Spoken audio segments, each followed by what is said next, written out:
Previous video में हमने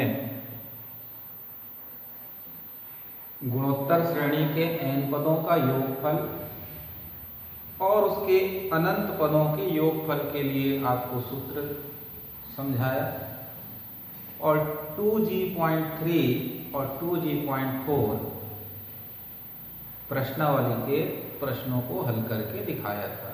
यदि आप पिछला कक्षा अटेंड नहीं कर पाए होंगे तो चैनल को सब्सक्राइब करके कृपया वो भाग जरूर देख लीजिए, क्योंकि किसी भी यूनिट को समझने के लिए उसका इंट्रोडक्शन पार्ट ये अति आवश्यक है कि हम उसको देखें और मैथ्स स्टेप बाय स्टेप ही आप सॉल्व करेंगे तो आपको सरलता पड़ेगा।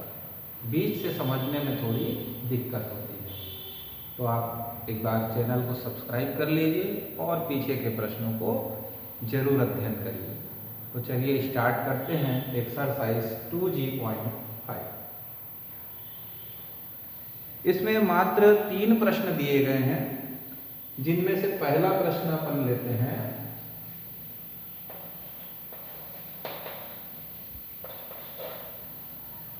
किसी गुणोत्तर श्रेणी का अंतिम पद 64, सार्वनुपात 2 और n पदों का योग 127 है। पदों की संख्या ज्ञात कीजिए। तो माना गुणोत्तर श्रेणी का प्रथम पद a है।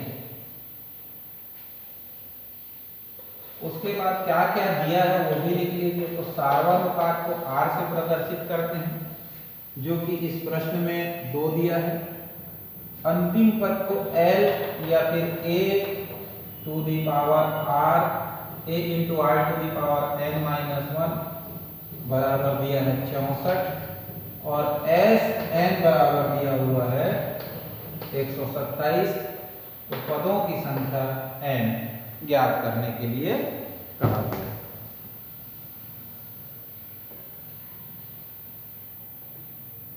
तो देखेंगे, अगर यहाँ r का मान भर के दिया जाए तो n का मान मालूम नहीं है और a का भी मान मालूम नहीं है। तो हम क्या करें, क्योंकि a r to the power n-1 upon r-1 में बराबर हो जाएगा 127। गुणोत्तर श्रेणी के n पदों के योगफल के सूत्र को यहाँ रख दिया। अब a का मान तो आपको मालूम नहीं है, परंतु r मालूम है। To the power n-1 upon 2-1, 2 में से 1 गया, 1 ही बचा, तो उसको लिखने की आवश्यकता नहीं है।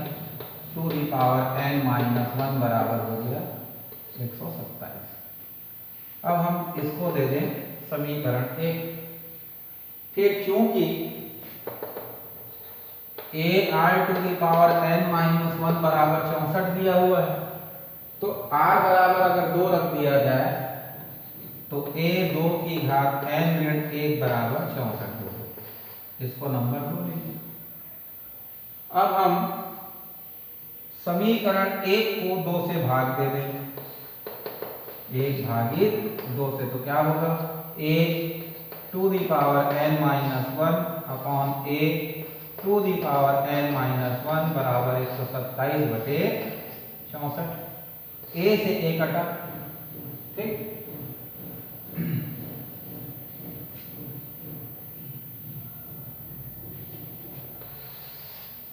अब लिखेंगे 2 की घात n-1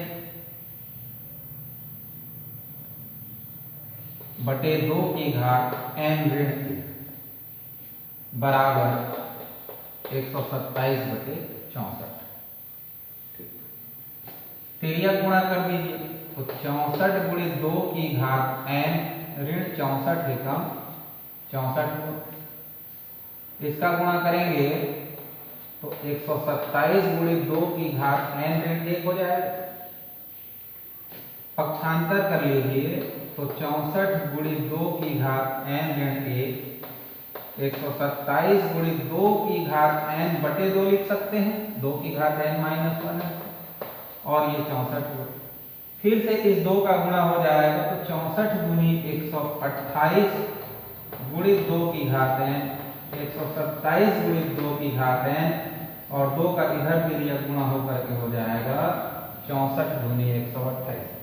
अब देखेंगे 2 की घात n 128 बार है, 2 की घात n 127 बार है, तो 128 में से 127 घटाएंगे तो 1 बचेगा, यानी हमारे पास आ गया टू दी पावर n। और राइट हैंड साइड में जो 128 लिखा है उसको 2 दूनी 4 दूनी 8 दूनी 16 दूनी 32 दूनी 64 दूनी 128, 2 की घात 7 लिख सकेंगे। अब घातों की तुलना करने पर हमारा आंसर आ जाएगा n बराबर 7। क्लियर?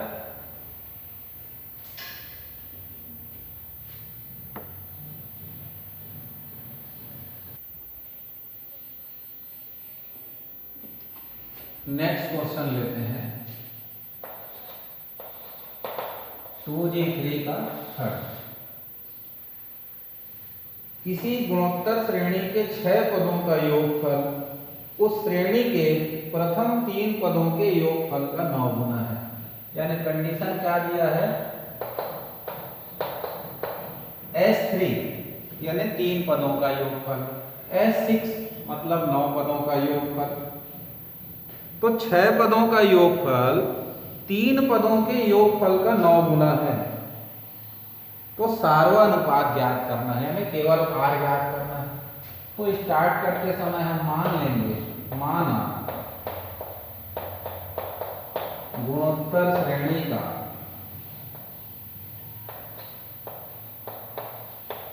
प्रथम पद A और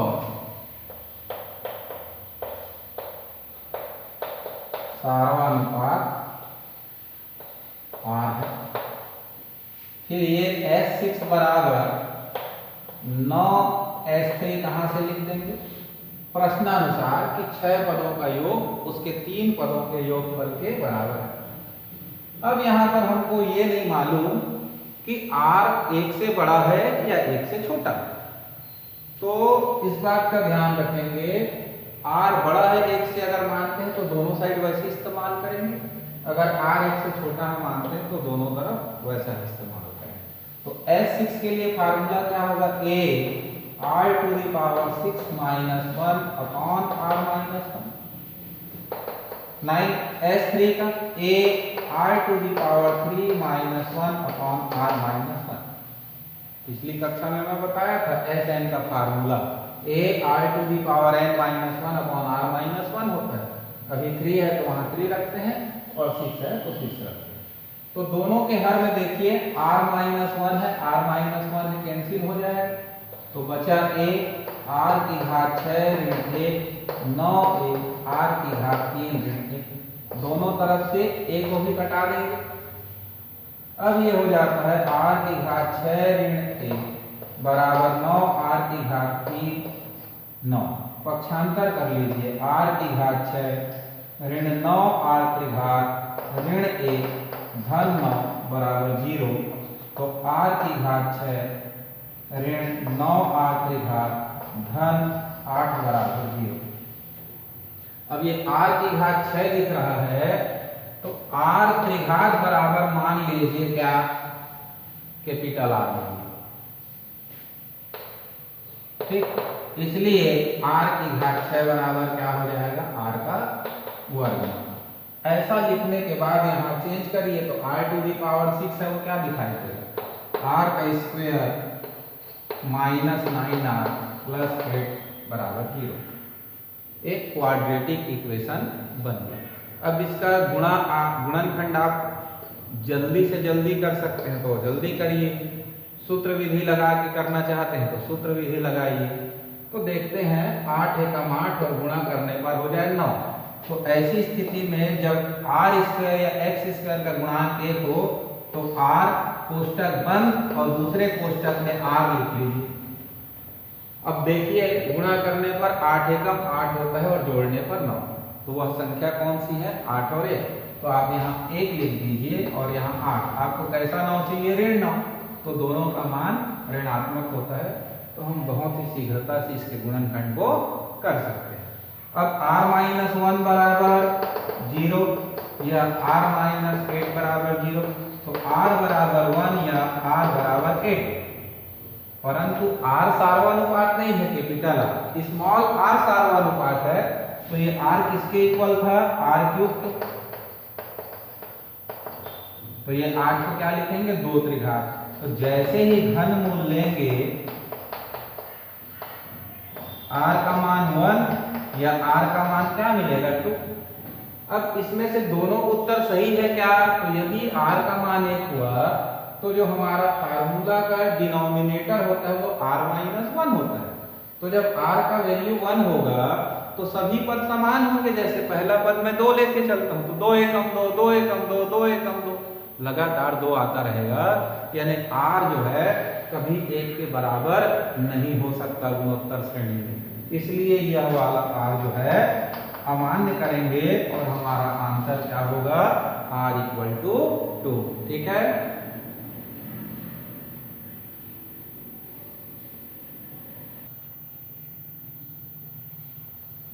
प्रश्नावली 2G6।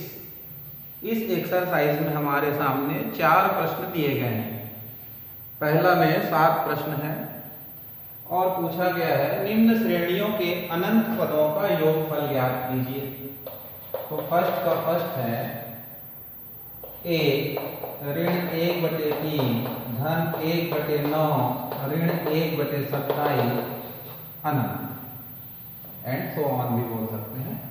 ये एक श्रेणी दिया हुआ है, इसके अनंत पदों का योगफल ज्ञात करना है। तो हम सब जानते हैं कि s अनंत का फार्मूला क्या होता है, 1 - r, a/1 - r।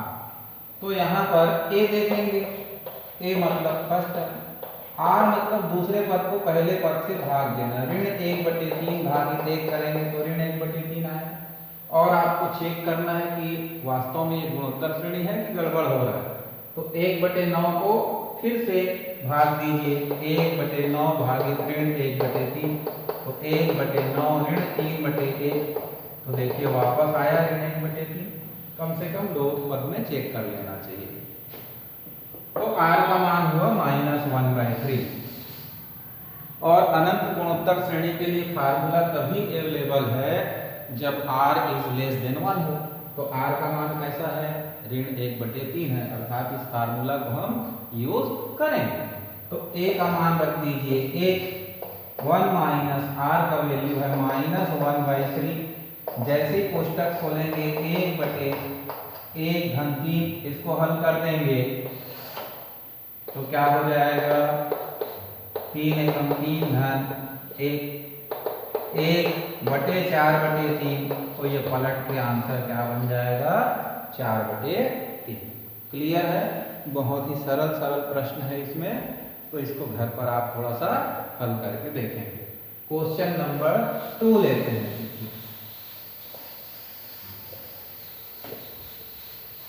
तो क्वेश्चन नंबर 2 परीक्षा की दृष्टि से देखा जाए तो बहुत ही इंपॉर्टेंट प्रश्न होगा। तो सेकंड क्वेश्चन ले लेते हैं।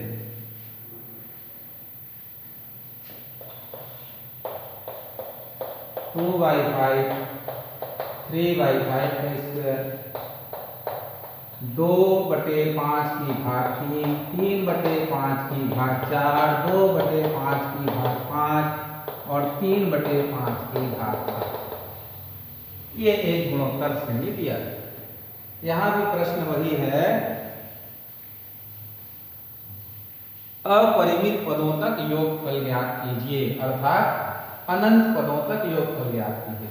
तो इसमें दिक्कत एक है कि अंश का मान एक बार 2 होता है, एक बार 3 होता है, एक बार 2 हो रहा है, एक बार 3 हो रहा है।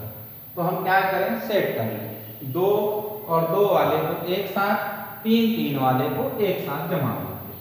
उसके लिए हमको करना क्या होगा, 2/5, 2/5 का त्रिघात, 2/5 की घात 5 एंड सो ऑन करके एक सीरीज अलग हो जाएगा। फिर 3/5 का वर्ग, 3/5 की घात 4, 3/5 की घात 6 एंड सो ऑन। तो अपनी दी गई श्रेणी को हमने क्या किया, दो अलग अलग भागों में विभाजित कर लिया। किस आधार पर? एक रूपता के आधार पर। ठीक, अब हम क्या कर सकते हैं, पहले पद से 2/5 बाहर निकालेंगे तो यहाँ 1 बचेगा। सबके अंश में क्या हो गए, अब घर से 5 बाहर निकालें तो यहाँ से भी 5 निकालेंगे तो क्या हो जाएगा, 5 का वर्ग। यहाँ 5 की घात 5 था, वो क्या हो जाएगा, 4। अब इधर देखिए दूसरे कोष्ठक में 3 और 5 का वर्ग बाहर, यहाँ बचेगा 1/5 का वर्ग, 1/5 की घात 4। अब इस संख्या के निकल जाने के बाद देखेंगे आप, एक तो ये अनंत गुणोत्तर श्रेणी है, पहली बात, इसका प्रथम पद 1 है, और सार्वनुपात यदि निकालेंगे तो दूसरे पद को पहले पद से भाग दे के देखो तो 1/5 का वर्ग यानी 1/25 आया। दूसरे पद में भी देखेंगे 3/5 का वर्ग निकालते हैं, पहला पद 1, दूसरा पद 1/5 का वर्ग, फिर 1/5 का वर्ग गुणा करेंगे तो 1/5 की घात 4 होगा। यानी इसमें भी r का मान कैसा है, 1/25, इसमें भी r का मान है 1/25। तो अनंत गुणोत्तर श्रेणी का फार्मूला लगेगा तो ये हो जाएगा a का वैल्यू 1/1 माइनस r, कितना बता रहा हूँ, r का मान 1/25, धन 3/25 गुणित 1/1 ऋण 1/25। आपको याद ना हो तो मैं यहाँ लिख देता हूँ फार्मूला, बाकी आप देख लीजिए, उसको याद रखना है। ठीक, तो 2/5, अब इसको थोड़ा फटाफट हल करो, 25 एकम 25 में 1 गया, 24/25 होता है तो पलट करके क्या लिखेंगे, 25/24, 3/25, 25 एकम 25 फिर 24/25, तो हल करेंगे क्या होगा, 25/24। अब आप कटा दीजिए, 5 पंचे 25, 2 एकम 2, 2 दूनी 4, तो आ गया 5/12। 25 से 25, 3 एकम 3, 3 अट्ठे 24, क्या आ गया, 1/8। अब इन दोनों को हल करना है तो 12 और 8 का लघुत्तम हो जाना चाहिए, 8 तिया 24 और 12 दूनी भी होता है 24, तो 12 दूनी 24 तो 5 दूनी 10, 8 तिया 24 तो 3 एकम 3 बराबर 13/24 इसका आंसर होगा।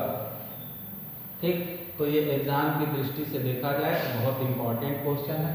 दिए गए प्रश्न को पहले क्या करें, एक रूपता के आधार पर था, 2 2 2 वाले को एक साथ, फिर 3 3 वाले को एक साथ रख लीजिए, फिर जो उभयनिष्ठ निकल रहा हो निकाल लीजिए, तो कोष्टक के अंदर आपको एक अनंत गुणोत्तर श्रेणी प्राप्त होगा, जिसके योग का फार्मूला आप लगाइए और आपका सवाल बन जाएगा। ठीक, ये इधर का लाइन था, ठीक, यहाँ तक लिखने के बाद ये 2 लाइन लिखा है, क्लियर है।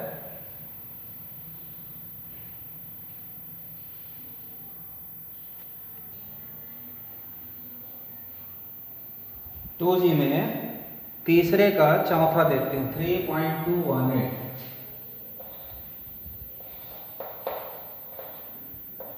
3.218, इस प्रकार से इसमें आवर्त का चिन्ह लगा है, जिसका मतलब आप भली भांति जानते हैं कि 1 8 1 8 1 8 कंटिन्यू आपको लिखना है, यानी 3.218181818 इस प्रकार से इसको लिखते हैं। अब इसका भिन्न में हमको मान चाहिए, ठीक है, मान ज्ञात करना है भिन्न के रूप में, तो हम इसको लिखें कैसे, तो 3 करके अलग लिख सकते हैं, फिर 0.2 लिखें, फिर 0.018 लिखें, फिर 3 अंक निकल गया, 0.0018, फिर 0.00018, 5 लिखा है। ऐसा क्यों लिखा, तो आप देखिए 3.0 लिख सकते हैं, 0.2 लिख सकते हैं, फिर 0.018 लिख सकते हैं, 0.0018 लिख सकते हैं, 0.00018 लिख सकते हैं। अब इसको अगर जोड़ेंगे तो हमारा वही आएगा, 1 आ रहा है, और ये कंटिन्यू लिख सकते हैं। तो पहली बात तो आप इसको ध्यान से देखिए, इस प्रकार के लिखे हुए अंकों को हम इस प्रकार से अलग अलग योग के पदों के रूप में लिख सकते हैं। मैं यहाँ और आपको समझाने का प्रयास किया हूँ, ध्यान से देखेंगे। 3.0 लिख सकते हैं, फिर 0.2 बस लिखा, फिर 0.012, जिसको यूज करते जाते हैं उसकी जगह हम 00 लिखते जाते हैं और बाकी आगे का अंकों को लिखते हैं। क्लियर है, ये बात स्पष्ट हुई? ठीक।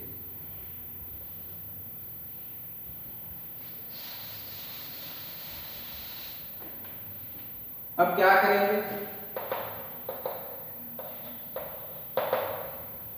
ये हुआ 3, पॉइंट हटाते हैं तो बदले में 1 लगता है और पॉइंट के बाद जितना डिजिट होगा उतना 0 नीचे लगा देते हैं। बहुत बढ़िया। 18 पॉइंट का 1 और उसके बाद 3 डिजिट है तो 1 2 3 0, फिर 18 पॉइंट के बाद कितना डिजिट था 5, तो ये 1 2 3 4 5। 18 पॉइंट के बाद कितना डिजिट है 7, तो 1 2 3 4 5 6 7 लिखिए। इसी प्रकार आगे लिखना है। अब हम इसको 2 एकम 2 2 पंचे 10, 3 घन 1/5 लिखिए।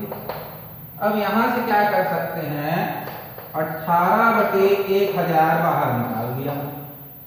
18 सबके अंश में है, क्लियर, और 1000 तो निकल जाएगा, सबके अंश में है। तो यहाँ बचा 1, यहाँ भी बचा 1, यहाँ भी बचा 1। हर में देखेंगे 1000 मतलब कितना 0 कम हो गया, 3, 100 बचा, तो 100 को क्या लिख सकते हैं 10 का वर्ग।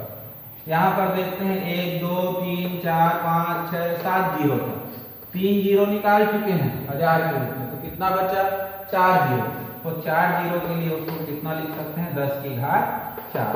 इस प्रकार से ये एक अनंत गुणोत्तर श्रेणी हमारे सामने आया, जिसका प्रथम पद 1 है और सारोनुपात 1/10 का वर्ग अर्थात 1/100 है। तो योगफल का सूत्र लगाते लगाते इसको थोड़ा सरल कर दीजिए। 5 तिया 15, 1 16/5 धन 18/1000। ए का मान 1 माइनस आर का वैल्यू 1/100 हो रहा है, ये लिख दिए। थोड़ा सा आगे ही देख लेते हैं, 16/5 धन 18/1000 गुणित 100 एकम 100 में एक गया, 99/100 को क्या लिख सकते हो 100/99, 0 0 कैंसिल हो गया। 9 दूनी 18, 9 एकम कटा, तो आ गया 16/5 धन 2 से और कट रहा है, 2 एकम 2, 2 पंचे 10, तो 1 आया, 11 पंचे 55 हुआ। अब इसको लघुत्तम लेकर के मैं थोड़ा ऊपर हल कर देता हूं, तो 16/5 धन 1/55, तो इसका लघुत्तम क्या बनेगा 55, 5 11, तो 16 दहाम 160, 70 176 धन 1, तो आ गया 177/55। ये हमारा आंसर। इस प्रकार 2G.6 के क्वेश्चन पूरे होते हैं। एक बचा हुआ है, वो आप थोड़ा देखेंगे, फिर नेक्स्ट क्लास में हम आगे के प्रश्नों को अर्थात आगे के प्रश्नावली के प्रश्नों को फिर बताएंगे। तब तक के लिए आप इन 2 प्रश्नावली का ठीक से अध्ययन करके तैयार रहिए।